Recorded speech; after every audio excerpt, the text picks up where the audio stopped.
Alright, YouTube. Game number 3 coming in.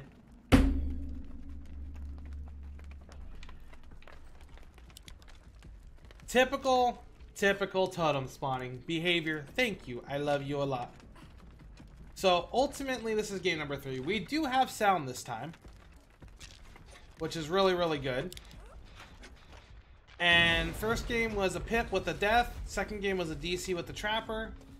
Now we got a Bunny Mom. So she'll find those two, because of course you never want to stay in the same area where you cleanse a totem, because that usually equals very, very bad news. So we cleanse a totem, which is good Lightbringer. Find another gen to start working on. Hopefully GG Easy Noob doesn't go down that fast, but we'll see what happens. That was probably Hex Lullaby if I have to take a guess, with this being a Huntress in the low ranks. But time will tell here very shortly what we're facing. Huntress and Billy are usually my two weakest killers to go against, because I'm not really good at doing like big spins or quick jukes. But we'll see how things go here against this Huntress. She's got pretty quick 2 easy hits. I'm assuming that was the Megan the Fang that was with me when I was cleansing the totem that I literally touched as I spawned. Still just makes me just like cringe when I see that. But we'll see what happens here. So I got a little bit of Lightbringer from the totem. I'm doing a full gen here. That Survivor lasted for almost 1 gen. Still hasn't been hooked, so technically I'm still counting it as 1 gen chase. Potentially 2. That person did that gen, which I'm actually proud of. That was potentially a flashlight save or a pallet save. So that is really, really good here for us. This will be fairly risky because this is a leveling Huntress. Oh, yeah, never mind. She's within terror radius, so we're good.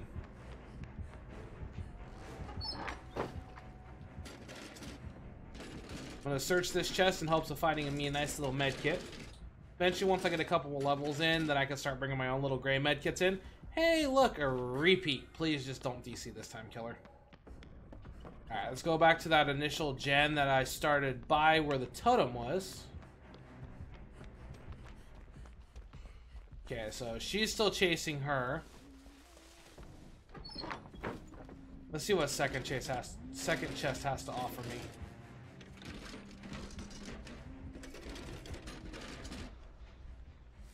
Ah, that's what I'm looking for.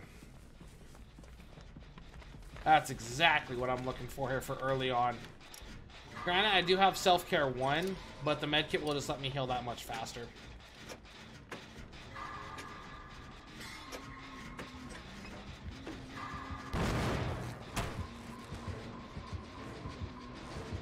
Oh, Lord.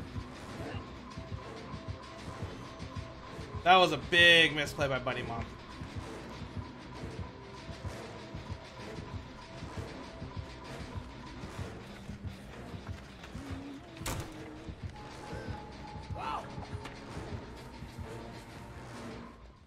Well, got a good amount of evader. Now it's Meg's turn. Ah, nice try. Nice try with the window juke. Alright, I'm just gonna go find me another gen. That gen's too contested.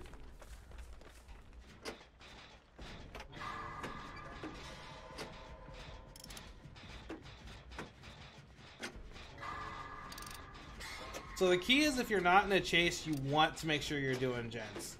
Because each time you're on a gen, that gives you your points towards your Lightbringer. Nothing else in the game, if you're not in a chase, nothing else will yield you anything towards your Pip except for doing gens or cleansing a Hex. And then eventually, of course, if there's a Survivor on the hook, of course, that's different. But in this situation, because there's no one on a hook, I've already cleansed the Hex totem. There's potentially maybe one in the world, but there's probably not, so you want to be on gens.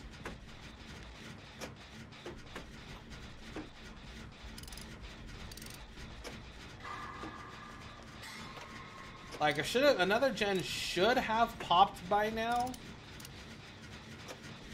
But it looks like I will be popping the second jump. There we go. I kind of figured that was the case.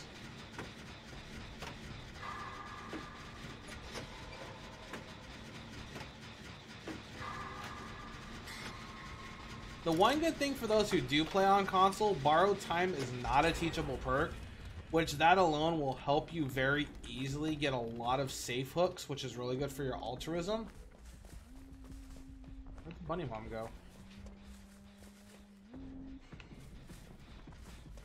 Interesting.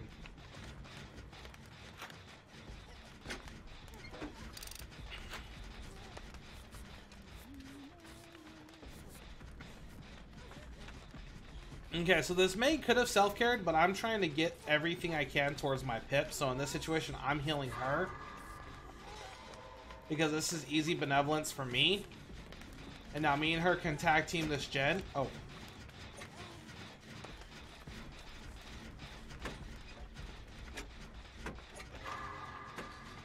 Granted, usually tag teaming gens is a very bad idea, but with this being the very last gen, this can let us get in and out and get those doors open fast. Plus, we know that Huntress is chasing Noob. So this is a really, really good spot for me in this Meg.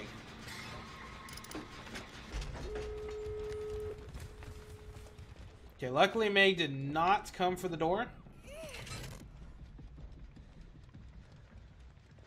So this is more Lightbringer for me, which is good.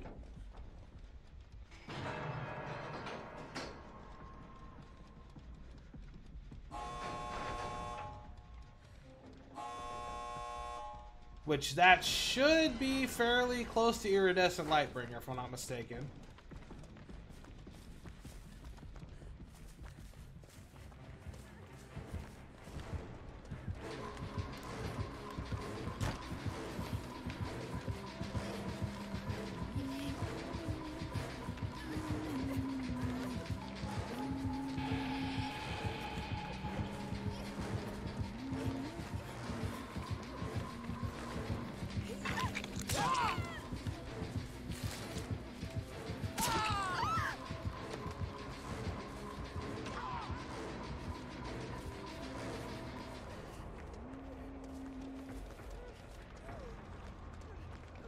Yeah, this Meg should be able to get out in the same process.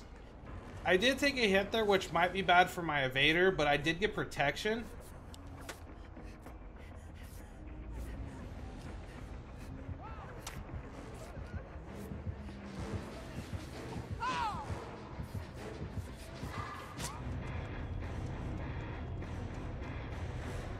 Yeah, Meg was able to climb out, so that's good.